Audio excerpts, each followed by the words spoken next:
सर्वेषु दासी भोजेषु माता शयनेषु रम्भा हरणकूल क्षमा धारित्री सद्गुणयुक्ता प्रिया धर्मपत्नी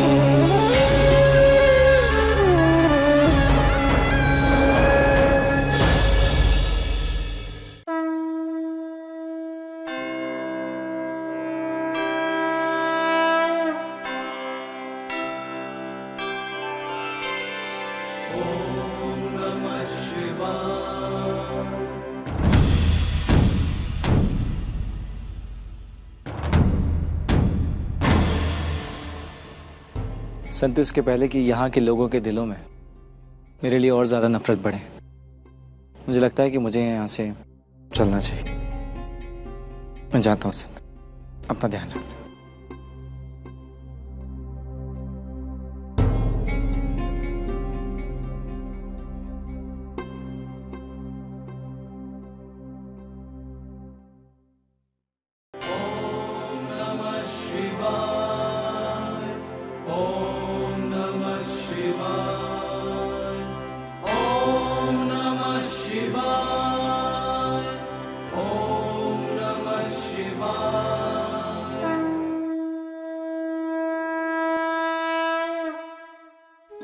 पिछले 7 साल से हितिन ये पूजा कर रहा था। आज उसका पिता भी उसके साथ है। ये दिन के लिए तो 7 साल से हितिन प्रार्थना कर रहा था, है ना? तू खुद दूध की धुली नहीं है और चलिए दूध का अभिषेक करने। हमारे परिवार के सदस्य को मार डाला तूने, उसके लिए 10 साल सजा काट के आई है तू, अशुद्ध औरत। पूरी जिंदगी भी दूध से नहाएगी ना, फिर भी शुद्धिकरण नहीं होगा तेरा।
भोलेनाथ जी की लीला तो देखो, इसके तो सारे पाप एक ही बार में धुल गए। शिव जी के साथ साथ एक जीते जागते मनुष्य का अभिषेक हो रहा है, ये तो एक चमत्कार ही है ना।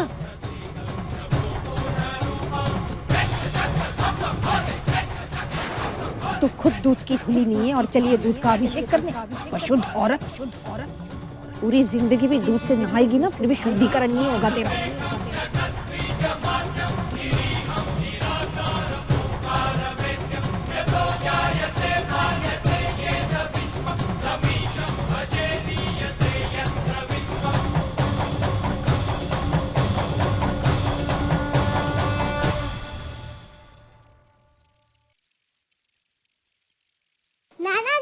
नाना जी। आओ बेटा। मंदिर से आके हुए 1 घंटा हो गया और मेरे दिमाग में एक ही बात चल रही है। क्या? मंदिर में शिव जी का अभिषेक हुआ और आप कहते हैं अभिषेक सिर्फ भगवान का होता है, तो क्या नानी भी भगवान है? तो नानी पे भी दूध गिरा ना? ना दिख रहा ना। इंसान और भगवान में बहुत फर्क होता है। इंसान सहन करना जानता है, भगवान नहीं। तेरी संतो नानी के साथ जो हुआ वो एक अजीब सा संजोग था। पर सच तो ये है कि पाप शायद ऐसे ही धुलते होंगे।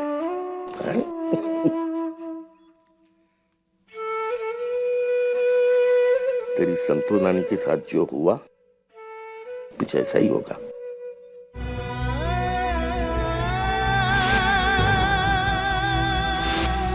ये पावर ऑफ अटॉर्नी के पेपर्स जो खुद मालिक ने ही मुझे दिए थे। इस घर में मैं पल दो पल के लिए नहीं, हमेशा के लिए आई इस अधिकार से। मैंने जो गलती की है मैंने उसका दंड भुगता है। 10 साल जेल में बिताए मैंने, तो मैं क्यों नहीं आ सकती मैं इस घर में? इस घर पे मेरा भी अधिकार है।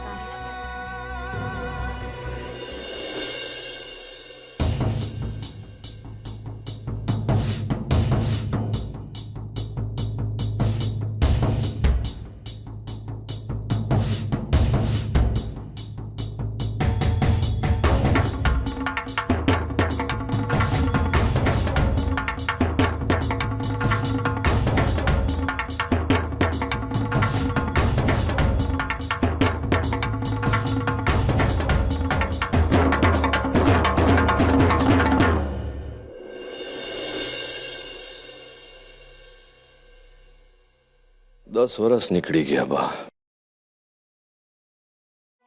ये घर में सभी ने, तूने भी, सबने ये मान लिया था कि संतु ही हत्यारे ने। और मैं इन 10 वर्ष में ये बात कभी नहीं माना।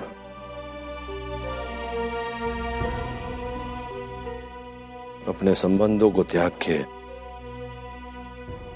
दुविधा में जीता रहा। हाँ, उसके विरुद्ध प्रमाण थे, साक्षी थे, पर तो मैं ये माना नहीं कि हत्यारिन हुआ है। कैसे हो सकता है? तू एक बार विचारी जो बा कि जो स्त्री किसी और का भला करने के लिए अपने आप को मातृत्व से दूर रखे, क्या वो किसी की हत्या कर सकती है? नहीं बा, मन तक तो यही सब विचार में मैंने उससे संबंध तोड़ा। मैंने किसी के साथ अन्याय ना करूं इसलिए सबके साथ संबंध तोड़ा मैंने। बड़ा હવે મને લાગે છે कि ये मेरी भूल थी। मुझे जानने में पहचानने में भूल हुई। હવે આવી है ना 10 वर्ष પછી घर में वकील को लेके अपना हक मांगने है। इन्हें खबर पण नहीं कि क्या उसका है ने क्या उसको मांगना चाहिए। बिना मांगे मिल जाता उसको सब, पर नहीं, वकील लेके आवी मेरे घर में। भूल हुई मुझसे पहचानने में। अबे तू देखना मैं क्या करता हूं। शुक्र है मैं इतनी गंभीर बात कर रहा हूं ना, तो हंस रही है। आज मैं बहुत खुश हूँ बेटा। आज इस घर में सिर्फ संतु वापस नहीं आई, मेरा धर्मराज वापस आया है।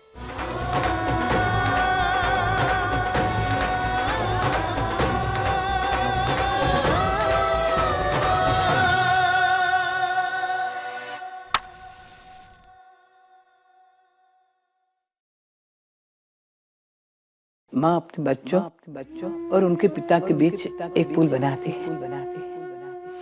ऐसा पुल जो उनको एक डोर में बांधता है।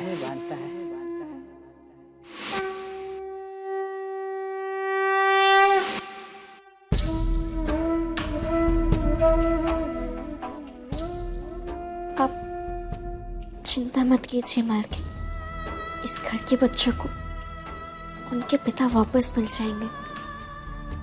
आप इस घर को जैसा छोड़ के गई थी उसे वापस वैसा ही बनाने का वचन मैं आपको देती हूँ।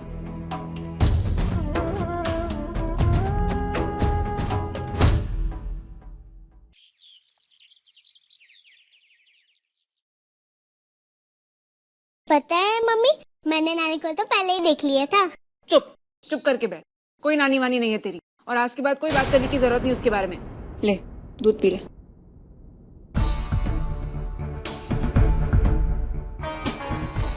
अरे नानी नानी नानी नानी नानी देखो ना, मम्मी मुझे कितना डांट रही है। मम्मी को बोलो ना, इतना डांटने से कुछ नानी नहीं बदल जाएगी। नंदिनी चल बाहर जाके खेल, जा बोला मैंने।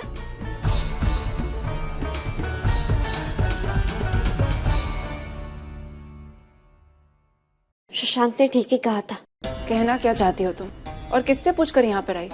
नंदिनी की आवाज सुनी तो मुझसे रहा नहीं गया, इसलिए आई मैं यहाँ। नंदिनी पर तुम्हारा कोई अधिकार नहीं और ना ही मुझसे कोई संबंध है, समझी? जानती हूँ मैं कि तुम्हारा मेरे साथ कोई रिश्ता नहीं है, पर शशांक को छोड़कर तुमने अपनी जीवन की सबसे बड़ी भूल की। तुम जानती भी हो संदीप कैसे है, क्या करते हैं। बस शशांक के लिए तुम्हारे दिल में क्या क्या है ना, वो मैंने देखा। बस कर दो, चिल्लाने से कुछ बदलने नहीं वाला संतू। तुम्हें क्या लगा मैं नहीं जानती? कल मंदिर की बात छोड़ो, जेल में एक सास और दामाद एक दूसरे को जो प्रेम पत्र लिखा करते थे ना, वो भी मुझे मिले थे। तुम्हारे और शशांक के बीच जो रिश्ता है। मैंने कहा बंद करो अपनी बकवास। सच्चाई इतनी चुप गई। सच नहीं, तुम्हारी सोच। लोगों के स्वभाव बदले जा सकते हैं, पर उनकी सोच नहीं बदली जा सकती। और मैं भी तुमसे एक बात कह देती हूँ कि शशांक को छोड़कर उससे छुट्टा छुड़ा लेकर तुमने अपने जीवन की सबसे बड़ी भूल की है, और इस बात का एहसास तुम्हें बहुत जल्द हो जाएगा। बस यही कहना था तुमसे।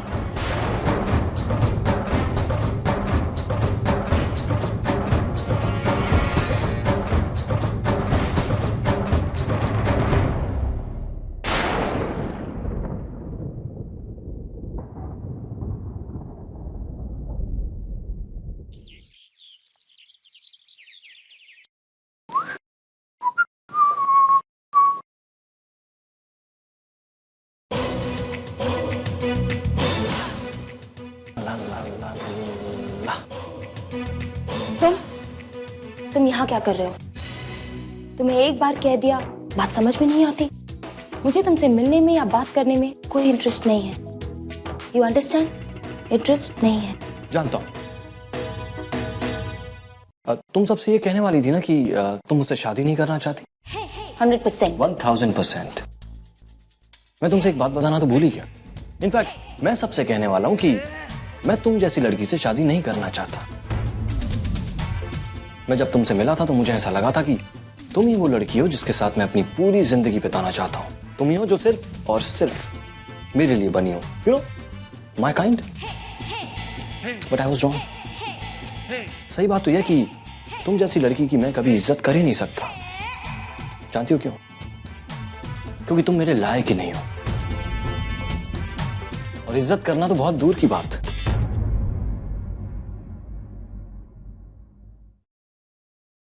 एंड वन मोर थिंग, मैं यहां तुमसे मिलने नहीं आया हूं, बल्कि मूंगी से मिलने आया हूं। क्या मैं जाऊं?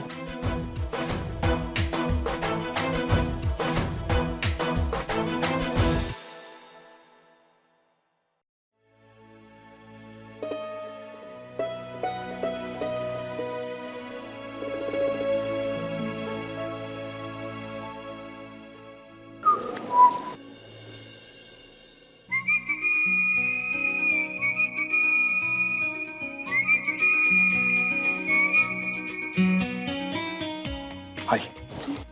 तुम यहाँ क्या कर रहे हो? अगर बिरवा मैम ने देख लिया तो? अरे मैं तो सिर्फ ये बोलने आया था कि आज रात में तुम मुझसे मिल रही हो ना, मुझे वो डांस प्रोग्राम दिखाने। क्या? जाओ यहाँ से, मैम देख लेंगी। बिरवा की टेंशन ले रही हो? अरे उसे तो पता है मैं यहाँ आया हूँ तुमसे मिलने। क्या? हाँ। पर फिर भी जाओ यहाँ से। मैं नहीं चाहती हूँ कि वो तुम्हें मेरे साथ दिखे। तो तुम आ रही हो ना मुझसे मिलने? नहीं, मैं तुमसे नहीं मिल सकती।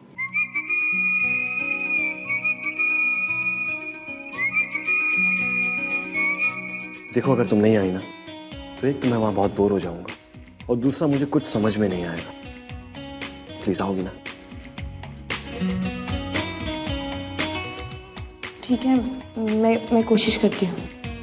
Perfect, I will wait, be there.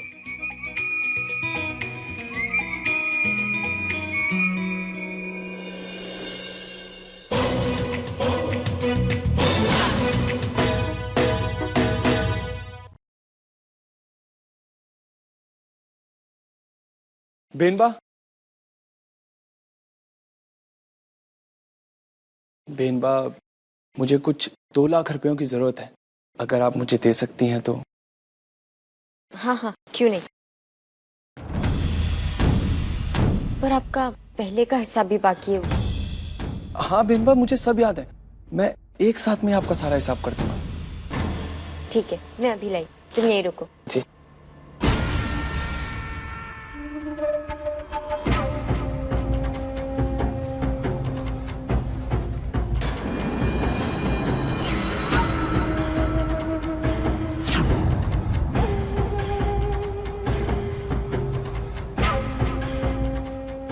लीजिए, पूरे 2 लाख रुपए। Thank you बेनबा।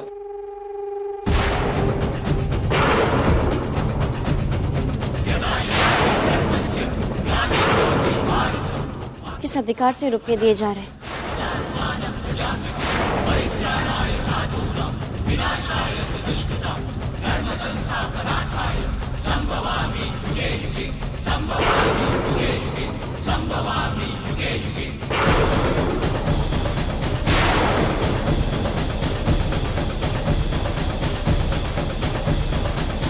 मैंने पूछा कि किस अधिकार से रुपये दिए जा रहे हैं। संदीप भाई इस घर के जमाई है संतू। मैं जानती हूँ कि तुम इस घर की बड़ी बहू हो, पर इस वक्त एक सास और बहू बात कर रहे हैं। तुम अगर बीच में ना ही पड़ो तो अच्छा होगा।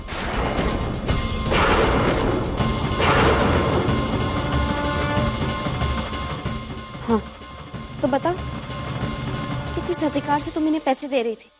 अधिकार? अधिकार उम्र से या औहदे से? है, उम्र और औहदा दोनों से ही मेरा अस्तित्व अधिक है। उम्र में तुम मुझसे बड़ी हो, पर औहदे में मैं। लगन के बाद औहदा देखा जाता है। मालिक से मेरा रिश्ता अब भी जुड़ा है। तुम इस घर की मझली बहू हो, घर की नहीं, तुम मेरी बहू हो। मैं मालिक की पत्नी संतू मायावंशी, इस घर की मालकिन। मुझे हिसाब चाहिए। चोपड़ा देखने के बाद मुझे ये पता चला कि 50 लाख रुपयों का हिसाब अब तक बाकी है।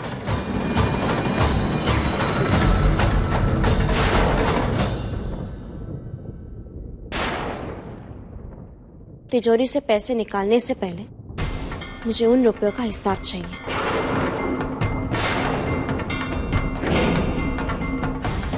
मैं आप लोगों को कल तक का समय देती हूँ, नहीं तो मुझे पूरा अधिकार है उस तिजोरी को ताला लगाने। इस घर की मालकिन होने के नाते।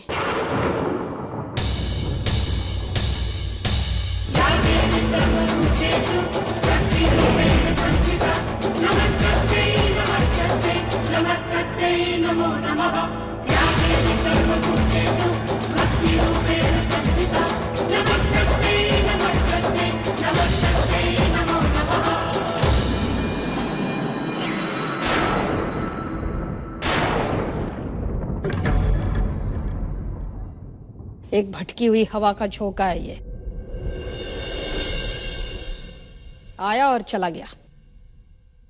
तुम दोनों ये मत सोचना कि इसके कहने से ये मालकिन बनके तुम दोनों पे राज करेगी। भले ही हमारा घर 2 हिस्सों में बटा हो, लेकिन ये हमें कभी नहीं दबा पाएगी। वाह साहब, ये संतो बहुत चतुर है, इसके शब्द ही इसका हथियार है। और हमारा हथियार है हमारी एकता। उसके खिलाफ लड़ने के लिए हम सबको एक होना पड़ेगा। जब रण करना ही है तो रणनीति के साथ करेंगे।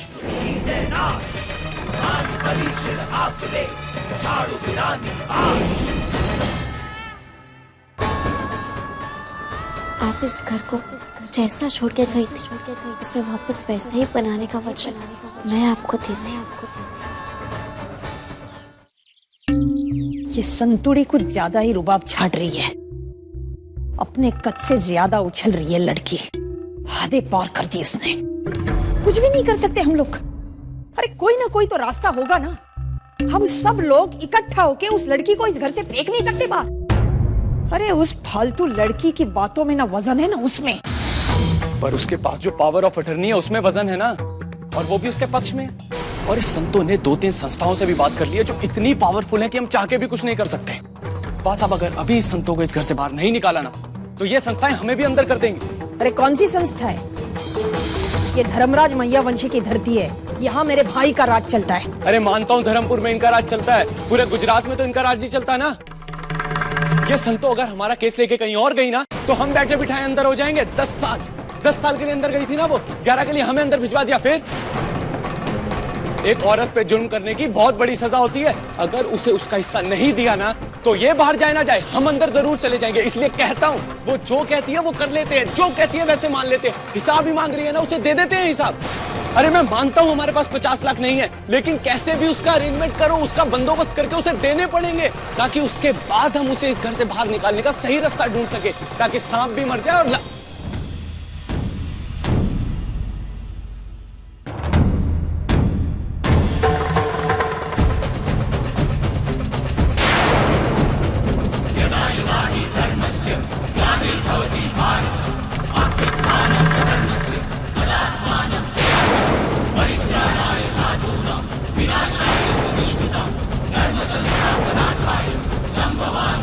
मुझे पता है कि इस वक्त आप लोग क्या सोच रहे हैं। मैं गांव की हूं, इसका मतलब ये नहीं कि कुछ समझती नहीं। मुझे पता है कि आप लोग सोच रहे हैं कि मुझे इस घर से कैसे निकाला जाए। किसी दरोगा या वकील का इंतजार कर रहे होंगे, पर इस वक्त जो मेरे साथ वकील आए हैं, एक बार उनकी बात भी सुन लीजिए। जैसा कि आप सब लोग जानते हैं कि power of attorney mister Dharmraj Maiya Vanshi ने साइन करके इन्हें दी है, और इससे भी अहम बात यह है कि ये पावर ऑफ अटर्नी स्थायी है। भारत कानून के हिसाब से जिस इंसान ने ये पावर ऑफ अटर्नी साइन करके अपने किसी सगे संबंधी को दी है, वो इंसान भी इस पावर ऑफ अटर्नी को चेंज नहीं कर सकता।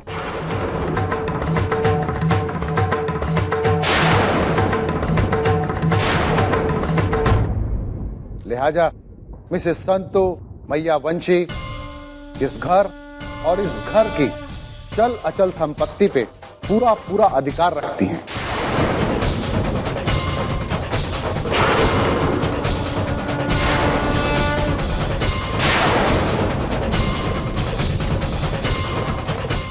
मैं जानती हूँ कि आप सब लोग कचहरी जाने का सोच रहे होंगे, पर कचहरी में ये साबित करते करते कि ये पावर ऑफ अटर्नी गलत है, कम से कम 10 साल तो लग ही जाएंगे।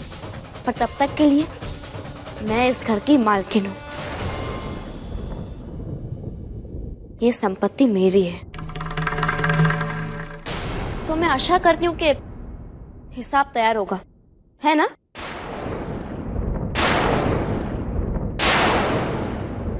हाँ, 2 लाख है मेरे पास, दे देती हूँ।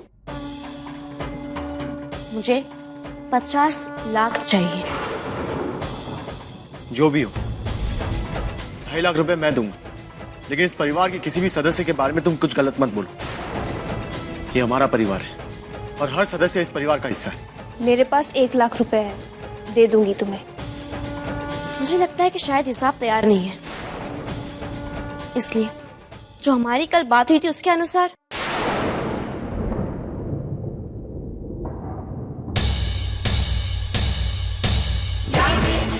चाबी चाबी दो बहना।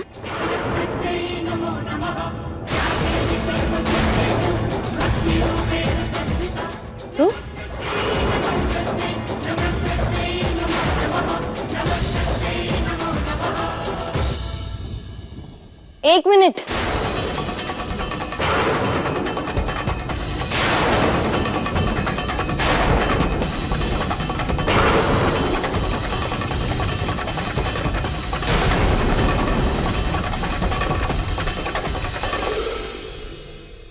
तुम यहाँ क्यों आई वीरवा? क्योंकि मेरी माँ यहाँ है। मैं और सहन नहीं कर सकती माँ। तुमने मेरा इल्जाम अपने सर ले लिया।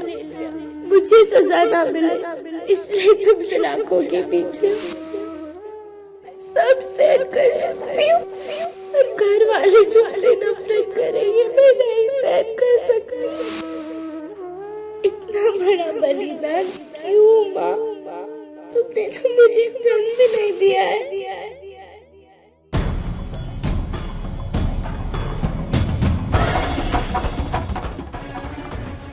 ये रखिए 10 लाख। कल परसों में मेरा कंसाइनमेंट आ रहा है। बैलेंस के पैसे मैं जल्दी आपको दे दूंगी। पर आप मेरे घर के लोगों के साथ ऊंची आवाज में बात नहीं करेंगे।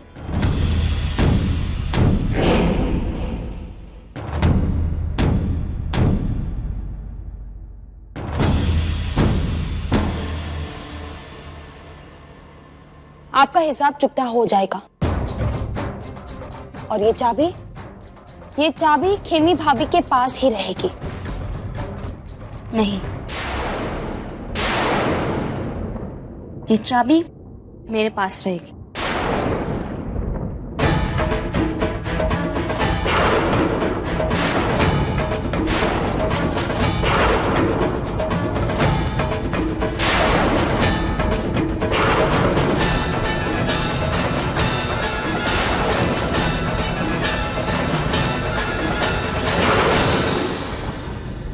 हिसाब तो हो जाएगा, पर पावर ऑफ अटॉर्नी के बारे में तो तुमने सुना ही होगा। उसके अनुसार ये संपत्ति मेरी है और ये किसी ऐसे हाथ में रहेगी जो इसकी रक्षा कर सकता है, और वो हाथ मेरे है।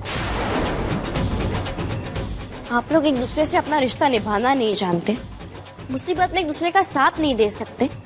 संपत्ति की रक्षा क्या करेंगे आप लोग?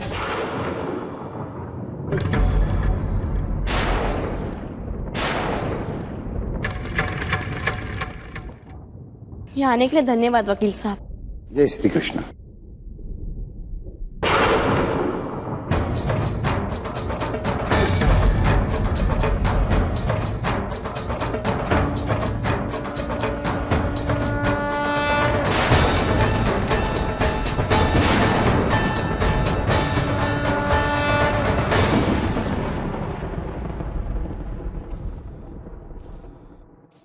मालकिन, मालकिन,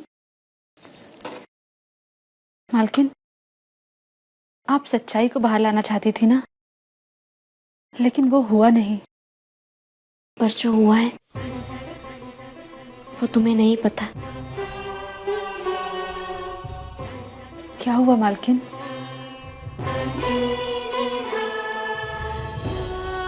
ये चाबी, ये सब छोटी बात है। जो मेरा लक्ष्य है वो तुम नहीं देख पा रही हो, पर मैं देख सकती हूँ। वो देखो,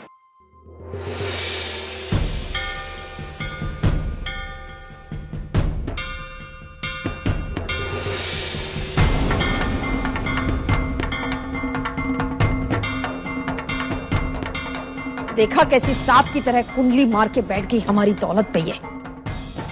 ये संतुड़ी तो जी का जंजाल बनती चली जा रही है। कैसे भी करके इसको घर से बाहर फेंकना ही होगा। सही कहा बेनबा, इसका कुछ तो करना पड़ेगा, वरना कल घर में घुसी थी, आज तिजोरी पे कब्जा कर लिया, और कल हम सब पे हुक्म चलाएगी। ये हुक्म के पत्ते को तो काटना ही होगा, चाहे जैसे भी। वो एक अकेली लड़की और हम इतने सारे, क्या करेगी हमारा वो? हम सबको बहुत जल्द कुछ ना कुछ सोचना पड़ेगा, वरना ये संतो कुछ भी कर सकती है। तुम्हारी बात सही है संदीप।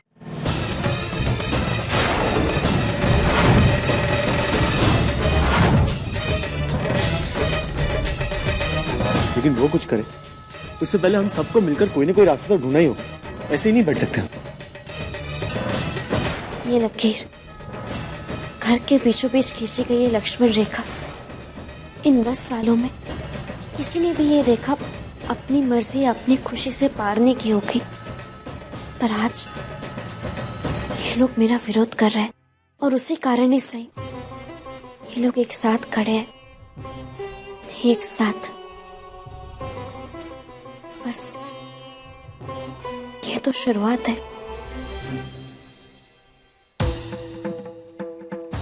उसकी शुरुआत ऐसी है, पता नहीं आगे क्या करेगी। ये संतुड़ी पानी में उठा बुलबुला है। आज जैसे उठी है ना, वैसे कल फूट जाएगी बुलबुले की तरह। ये कभी अपने इशारों पे हमें नहीं नचा सकती, जैसे ये मदारी हो और हम सब लोग बंदर। मुझे तो बहुत गुस्सा आ रहा है। मैं उस संतू को कभी नहीं छोड़ूंगी। एक तो उसने मेरे पति की हत्या की और अब इस घर में बाधा डालने आई है। जब से इस संतुड़ी ने चाबी छीनी है ना, तब से एक ही बात मेरे दिमाग में घूम रही है, इस संतुड़ी का तोड़ कैसे निकाला जाए।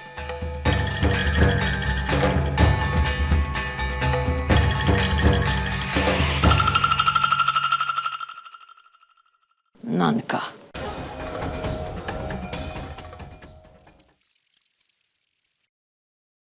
चंपाकली, इधर का भी खाना लगाना।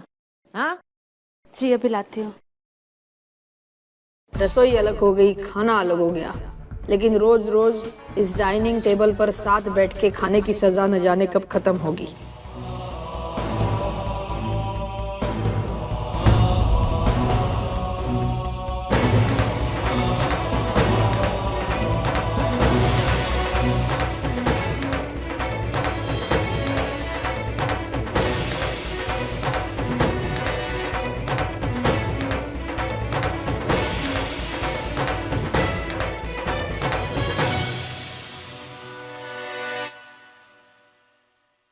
मैं यहाँ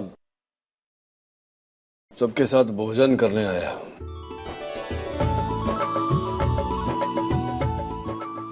संबंध जोड़ने नहीं हो ना। अरे तू कोई कारण चढ़ाए हुए, तू आए ना, मैं बहुत खुश हूँ। चलो वे परोस ने। खेमी, जरा तिजोरी की चाबी तो देना।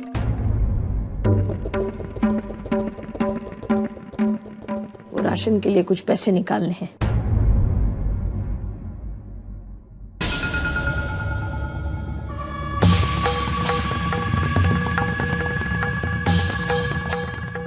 अरे हाँ, मैं तो भूल ही गई, चाबी अब तेरे पास नहीं होती ना, संतुड़ी के पास होती है। चाबी उसके पास? हाँ नानका, अब क्या करे, तूने तो उसे पावर ऑफ अटर्नी दे दी ना। आज तो उसका वकील भी आया था यहाँ, हिसाब किताब भी मांगा उसने आज। हिसाब निकाल रही है सबका, घर के हर सदस्य पे वो शक कर रही है, कहती है हम सब लोग पानी की तरह पैसा बहाते हैं। ठीक मांगने में शर्म आती होगी, तो ये अच्छा रास्ता है ना, हिसाब किताब मांग लो, पैसे मांगने के बराबर ही है। कहाँ है वो रही।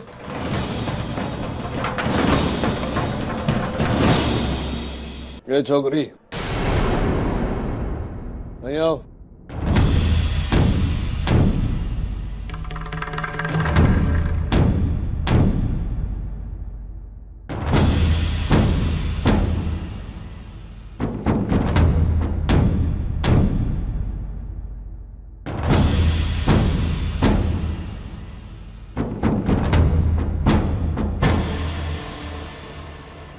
ला, तिजोरी की चाबी दे मुझे। आपको कितने पैसे चाहिए?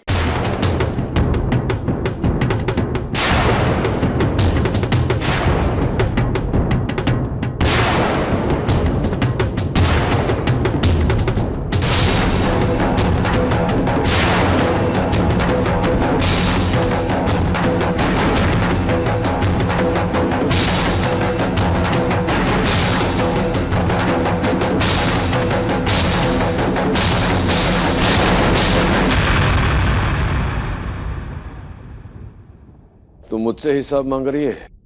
क्षमा कीजिए मालिक, पर ये नियम आप ही ने बनाया था।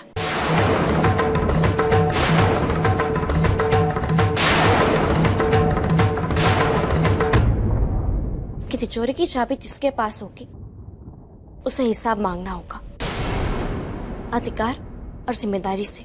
हाँ, मैंने ये बात बोली थी, बीजी घनी बात बोली थी, पर तुझे फक्त ये याद रहा कि तिजोरी और उसके अंदर रखे गए रुपये कैसे संभालते हैं। तिजोरी की चाबी तेरे पास है, इसका ये अर्थ नहीं कि मैं तुझे हिसाब दूंगा, समझी? देना होगा, और घर के बाकी सदस्यों को भी।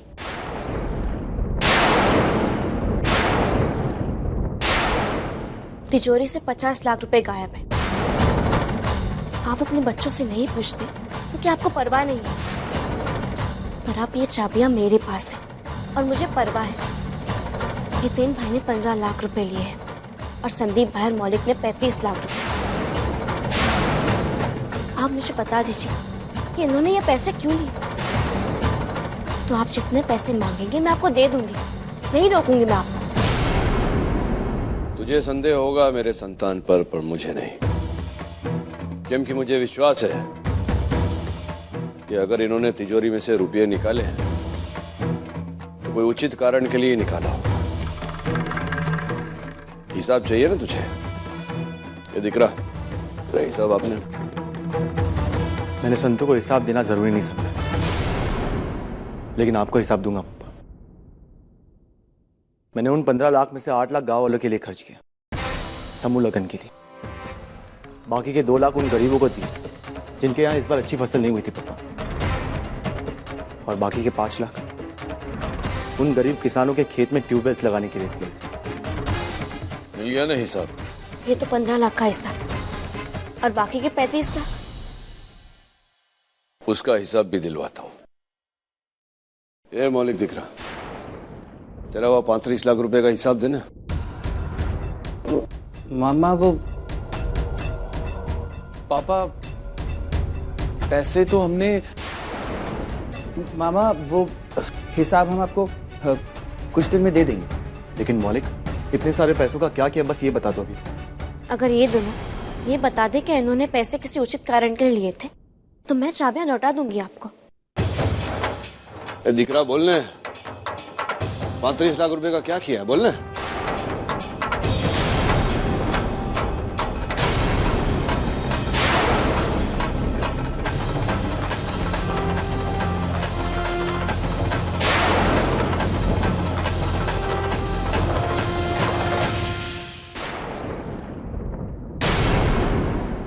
नहीं बता पाएंगे।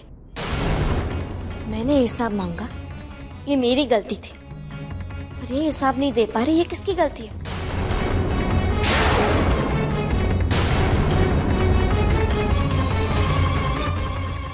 शर्त मैं जीत गई।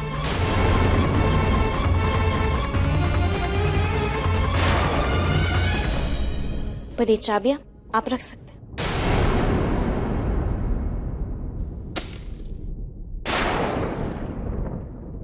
ये चाबी की आवश्यकता नहीं है मुझे।